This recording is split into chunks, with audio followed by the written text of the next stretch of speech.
Wei, ni hao. So today we're trying to figure out the crazy Chinese guy that lost 1 billion power yesterday, what his name is, what it means. Why? Well, because I'm kind of curious. I don't know about you, but I definitely want to know more about this guy. Why? I don't know. Why not? I mean, think about it. How often do you see somebody just go crash 1 billion power and not think twice about it? I mean, there's obviously somebody behind, there's somebody there. Okay? I mean, this isn't like, robots gone crazy. The bot just decided it was going to farm and then it was just decided it was going to hit my castle. There's definitely somebody going on, somebody behind there. So, what do? Well, in China, people's names, they have more meaning than Western names. I mean, in Western names, you got like a Chris or a Christopher, a John, a Joe. I mean, let's be honest. These names, they really don't carry much meaning. I mean, seriously. I'm not meaning any offense to Western people. I'm a Western person, so I think I can say this. It's just our names are very generic. Our last names sometimes mean things. My last name has a meaning. It doesn't have any meaning for modern day references. I mean, it's not like, but generations back, it meant something. So moving forward, you go into Western or for Asian culture, and especially for China, the names, they kind of have a meaning. And a lot of times, actually, Chinese names kind of be very subtle and poetic. And I have a feeling this probably isn't this gentleman's real name, or it could be girl, I don't know, whatever. It's probably a nickname. But it seems to me like it might have some meaning. So, my curiosity, maybe you're not curious, you guys can close this out and just thumbs down at any time. My curiosity is okay, what does this name mean? And I'll admit, I used to be able to write pinyin better. However, not very good anymore. So today we're going to try and use Google Translate to figure out what his name means, and I think it's very subtle. So let's see here. So let's start with character by character. I think it's Yao Yao Wang. If I'm pronouncing it correctly. I'm probably not, so forgive me. But we take the word Yao. It translates. And so if we go the exact character,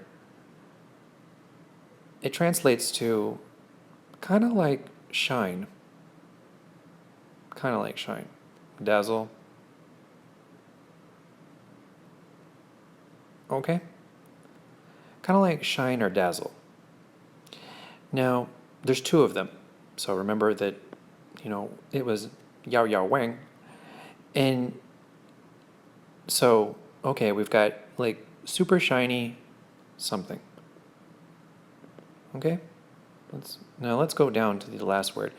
And I encourage you not to do this when actually trying to translate Chinese names, because generally speaking, it doesn't work out like this. There's some poetic meaning behind this that a Westerner just putting this into Google Translate isn't going to be able to feel. But it could make for a funny video. I'm not trying to mock this guy. This guy is, so, okay, let's make sure we got the characters correctly. All right, so it's like a bee with a bookshelf. Okay. So we're looking for like a bee with a bookshelf. So as an adjective, belonging to this world, concerned with living things. That's kind of interesting. So it's like shiny or bedazzling person who belongs to this world or concerned with living things. Maybe, I don't know, that could be one translation. Noun, sun. So I have a feeling that it's more like shining sun. Is if I had to take a guess at what this really means, it's probably shining sun. Or it could be just shiny balls, apparently.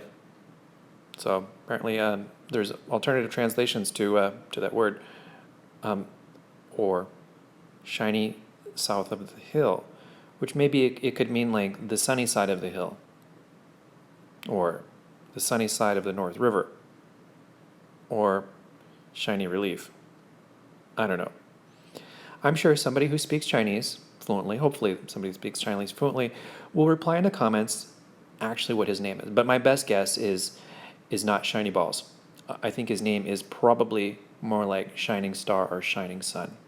So anyway, I tip my hat to you, and if you feel inclined, feel free to comment on my YouTube. This is less action than yesterday. Yesterday was entirely too much action. Gotta admit, just way, way too much action. It was like, yeah, it was like, whoa, what the heck is going on here? So yesterday was too much action. And to kind of like give this a part 3, a closing, no, he didn't get the throne. We were able to maintain our throne somehow, magically. Don't ask me in what parallel universe this happened, but anyway, it did. So we were able to hold our throne. So the part 3, the closing is that, hey, yeah, I'm king somehow, magically. It won't ever happen again. I'll probably retire now. You go out on a high note because, anyway. So there we go. We've attempted to translate his name. People can comment about, what they think, correct me, stuff like that, etc. Or you could just have fun with some of these other translations because I tell you, yeah, that would be, never mind. So,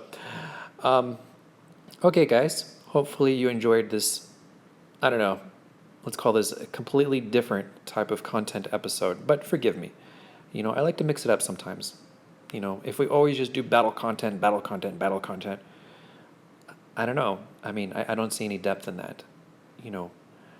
This channel, there's going to be crazy things sometimes. Yesterday was a crazy thing. Today is, I don't know. Let's take a step back for a second. And I'm not going to mock him. This is just, it was already too crazy enough. I'm not going to do one of those fake interviews or anything like that. So yeah. There's this word in Chinese, I think it's fu er dai, and it means like second generation wealth. And if you, it's kind of a prerogative term. So what happens is in China, you have the first generation, really hardworking people, and they're quite successful. But then they start passing along their wealth to the second generation. And the second generation is, well, stupid and careless. Buying 20 iPhones for their dog type stuff. You can Google it. I think the word is fu or dai. I can't remember. I should look it up. But so it could be that this guy's parents are just stupid rich, and that he just doesn't care. What I mean? He could buy an iPhone for his dog and just, that's that. And in Western culture, we don't get this too much. I mean, we have, children that are spoiled and obviously, wealthy parents and things like this, but not to this extent because of the one-child policy. I mean, you're dealing with basically one child who is the star of the universe, and it's their world, and he's given everything. And it could be that this is the kind of person that we're dealing with here. He's a stereotypical, for or die, just buying iPhones for his dog, and $13,000 of troops doesn't mean anything. Just throw it away. Meh. So, could be. Who knows? Unless he actually steps up and he wants to, comment on my YouTube, or one of his friends wants to comment, things like this. But I am legitimately curious. So, okay. Love you guys, and bye-bye for now.